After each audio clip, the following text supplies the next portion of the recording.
Hi there, welcome to this build of a futuristic flying wing. Now this is a design by Peter that came out in 1957, and you can see we've got this into a fairly advanced stage now. We've more or less got the skeleton of the wing finished. And in the last video I was kind of surmising as to what I would do in this video, and I've been thinking about it, and I think the next thing really is we have to get the engine bearers in and the engine mounted before we can do anything else now with the fuselage. So that's what we're going to be doing in this video, and it's kind of interesting really because there's not a lot on the plans holding the engine bearers. We'll have a look at that in just a minute. Now the engine I'm going to be using, originally when I started this series I was thinking something like a Frog 80, which is the one shown in the front of the fuselage on the plans, and Peter in an article said how it was ideally suited. Well, I've been trying to get hold of a Frog 80, I didn't have one, and I haven't had much luck. So I've decided to get a brand new P.A.W, so a P4 so that's 0.55 cc. Now the P4 works out at about, I think it's is it 0.7 brake horsepower, which is very similar to the figures that they were getting for the Frog 80. So I'm hoping, even though this is a little bit smaller because the Frog 80 was 0.8 cc and this is 0.55 cc, but it's a much more efficient engine, a much more powerful engine. So I'm hoping that it will be well suited to this iron. I really wanted to get an old engine of the era, but I just couldn't find a decent one at well, I was going to say at a decent price, but there's very few around. So anyway, we're going to go with this brand new P.A.W, and we'll have a closer look at that in just a minute. But first, let's have a quick look at the plans and we'll see what we're faced with, and I'll show you the solutions I've got, or I'm thinking of, to mount this engine. Right, well these are the plans that we're working from, and they're a great set of plans. I mean, I bought these off a guy called Derek Scott. He's got a great website with loads of plans on there, and he charges a really reasonable price and gets them out really quickly. So if you're interested in buying these plans, have a look in the description below, and there'll be a link to these plans on his website. I think Derek gives the money that he raises to charity, which is great. So we've got the engine bearers here, and I've got a couple of engine bearers I'm going to use. These are 5/16 beech. They're a little bit too long at the moment, so I need to trim them to size, but I'm going to try and get them fitted first and then trim them, rather than trimming them now and finding I wish they'd been a little bit longer. But you can see there's quite a significant down thrust on here. And I don't know whether you can see, but I've calculated that, and that's 8 degrees of down thrust. Now there's very little, or if anything really, at this stage to hold those engine bearers in place. What we need to do is we need to cut through the sheeting on the front that we put on earlier to allow the engine bearers to slide in. And if we can see here, the bottom or the top of the engine bearer here is just 1/16 the thickness of the sheeting down from the top of that wing, which is a good reference point. And they actually terminate on this spar here. One of the spars is the second spar in from the front of the wing. So we've got a few clues to line it up. It's not what I'm used to. I'm used to sort of formers where we cut the holes in and we can build up the fuselage and then slide them in and they're right. But this is a little bit more complicated. And I started off thinking, how am I going to get these at the right angle? Because there's nothing at the front here to work from really. And I started off by making a little bit of a kind of a guide, a lift, something I could use just to measure the angle. but I kind of got carried away and over-engineered it and made a balsa sledge. And what I've done is I've set this sledge at the angle that the bearers need to be, and I've put a stop here, which is where the front of the engine bearers need to go, and the length of the engine bearer here presses against the very front of the wing itself. So yes, over-engineered, but hopefully it will allow us to accurately get these bearers not only at 8 degrees down thrust, but also parallel to each other. So that's the plan, and we'll see how it goes. Now if we have a look at the engine now, and I'll show you what I'm going to do next. Okay, so I've got my 5/16 beach engine bearers. They were actually 3/8. I couldn't get any this size and I had to plane them down, but they're nice and square, and I didn't want to use anything bigger than I had to because I'm just very mindful of the extra weight. Now we've got this lovely P.A.W. 5.5, which, as I said, 0.5 cc, and it's a brand new engine, and I'm really pleased with it. It's slightly lighter than the Frog 80 would have been. It's I think it's 45 or 46 grams, and I think the Frog 80 was about 50 grams, so there's not a lot in it really. Lovely polished cylinder here, polished top, so I think this will hopefully be really good in this flying wing. So I've got my engine bearers, and I've got the sledge that I've made here, and hopefully we'll get the engine mounted on the bearers, and once we've got that done we can put the engine and the bearers on the sledge, and we can use this to cut the holes into the front of the wing and allow these engine bearers to slide through and fit into the wing. At the moment they're looking a little bit high, but I think that's because they're longer than need be, and I think if we move this it will be something about like that. So these will be lower down. I can't really show it, but we'll have a look at that. We may need to modify this, as I call it, over-engineered sledge. But the first thing I'm going to do is I'm going to get the engine mounted onto the bearers. Well, I just thought I'd quickly show you how I've got this set up now. So I've got my beams, beach beams, engine bearers, nice and parallel. I've got weight to stop them moving, and I've got this engine pushed back up against this beam here, so it's held in a secure position so it can't slide around. I've got my 5mm overhang of the prop driver, and all I'm going to do now is make sure the engine back plate is up against this piece of metal, and I'm using a long lead on a thin pencil just to go around and mark these individual holes. I've already done the other side, and now that should give us a location to drill those out. And I'm going to be using I've got a 2.2mm drill here, I haven't got a 2.3, but if we take that off there now, and we can see hopefully, and I'm going to mark these as to left and right, so that's left and that's right, so we know which one's which and we don't try and mount them the wrong way around. All I need to do now is get these on my pillar drill and drill that out nice and accurately, and then we'll get this mounted with some 2mm bolts.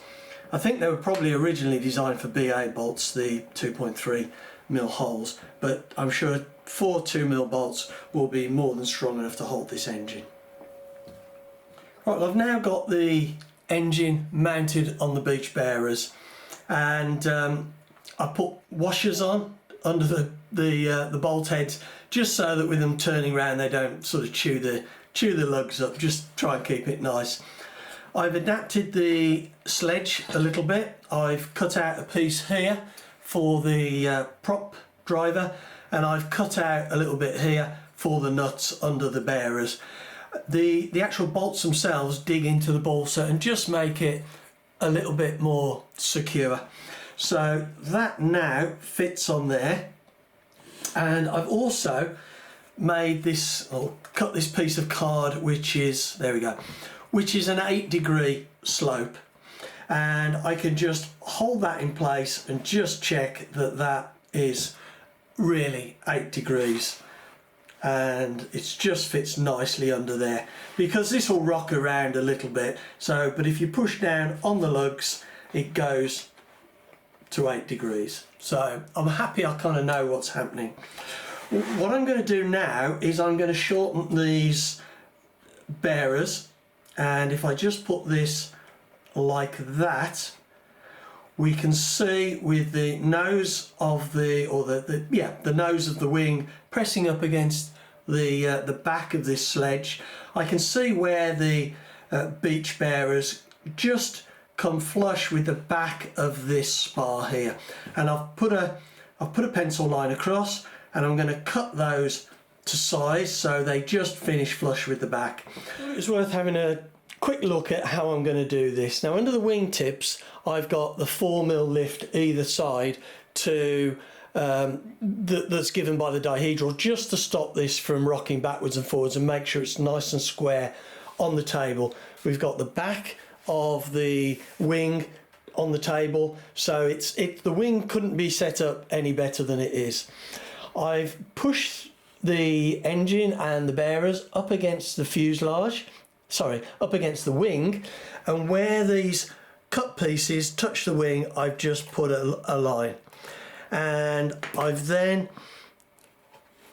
lifted that up, I've drawn where the bearers are going to be, and now we can see here we've got where the slots need to be for those bearers to go in. And I'm just going to take this nice sharp scalpel and just cut these out, and hopefully we will then be able to slide the bearers in. I'm sure it won't happen right first time, we'll need to make some adjustment, but if we can get it more or less, that would be quite nice. Right, well, I've now got these cut out and slotted in as far as they will go, and I've just carefully shaved off little bits until there's nothing catching and they slide in nicely.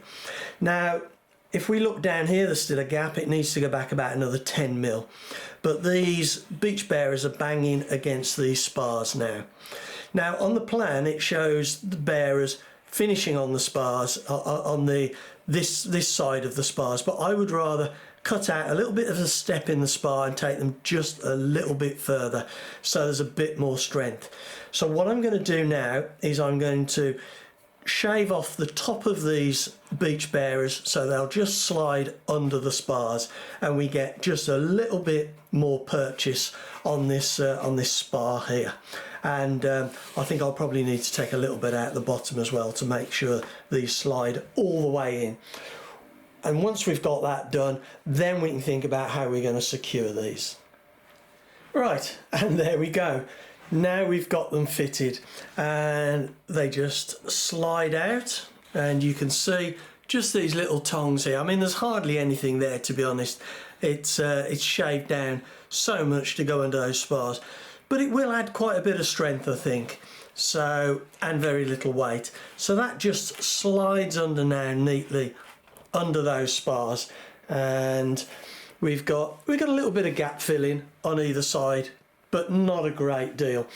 And I've used my template. If I push that down, and I can just slide that back and make sure that that is the same angle, so which it is. So I'm really pleased with how this has worked out. Well, a slight confession, I was about to glue this and realised that I hadn't done the wheel assembly. So what I've done is I've just bent up this bit of wire with a simple free flight plastic wheel, and if we take this off we can see how that's going to work. It's simply bent up, so there's a little bit of spring. It's 1.5mm music wire, so it should be fairly strong. And what I'm going to do is I'm going to put in a little hole on each side there where we can locate those little pegs So they will go in there and that will get bound on and epoxied. And once that's in place, we can then fit the whole assembly. I was debating whether to not bother with the wheel at one point, but I think it's prudent to have it because there really is nothing underneath here to protect the engine and the prop. So hopefully that will give us a little bit of protection. I could have had a bigger wheel, but I just fancied something like these free flight wheels that are very thin, and hopefully it will be durable enough. I didn't want a big foam wheel or anything like that, but that gives me plenty of clearance for this 7x4 prop. So hopefully that shows up there. But to be honest, I think I'm going to be using a 6-inch prop, which will be even better. So I will get that glued up, the landing gear glued on the bearers. We'll have a quick look at that and then I'll get this glued into place. Right, well, I've now got the landing gear or the nose wheel gear bent into shape and attached to the engine bearers. Now the details for that are shown on the plan and I've kind of more or less followed that, and I've just bound them on with a bit of strong nylon thread, and there's a little bit of the wire at the end that just goes up into the engine bearer in a small hole. And if I just come around, hopefully that's in focus, you can just see what I've done there. Now I don't know how useful this is going to be in the long run. I think to start with, where I'm more likely to have the wing come down onto the ground with the engine still running, I think it could be really useful. But with time, I may find that as I'm landing it, when I've run out of fuel, I've set the prop so it stays horizontal as it hits the compression when the engine stops, and I can belly land it quite nicely without the need of a nose wheel. I may end up taking it off, but only time will tell whether this is going to be useful or not. But like I say, I followed the plans. Now, I haven't glued this thread. I'm going to epoxy it at some point, but I thought rather than doing it before I mount the bearers, it would be better to glue it all at once, because the thread is very close around the sheeting here. And so let's do it once, and let's do it sort of so it's sort of integral, you know, it's stronger hopefully. Now you can see we've got the wheel on there and we've got our lift, but that presents a little bit of a problem when we want to set this up on the table. So what I've done, as you can see, I've got this melamine on the table. They're just sheets of plastic melamine, well, chipboard melamine, and I've put a hole in so that I can just stick the nose gear through, and we just stick that through, twist it round, and then we can sit this on the table.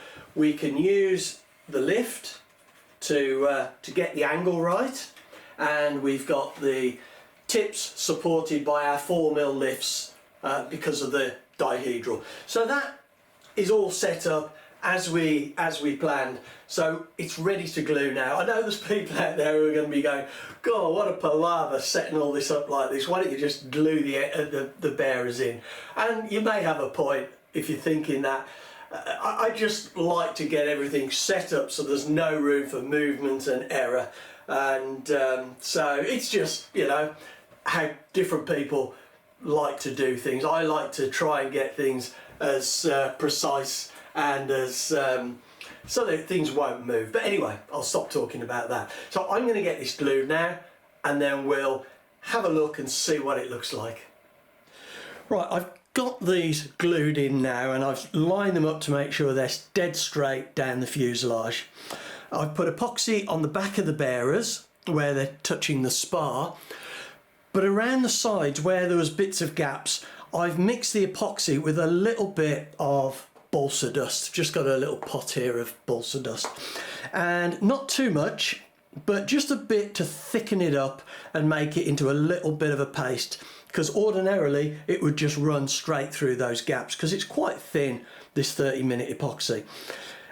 Putting the balsa dust in, will it weaken it? It will probably weaken it a little bit. I'm not really sure.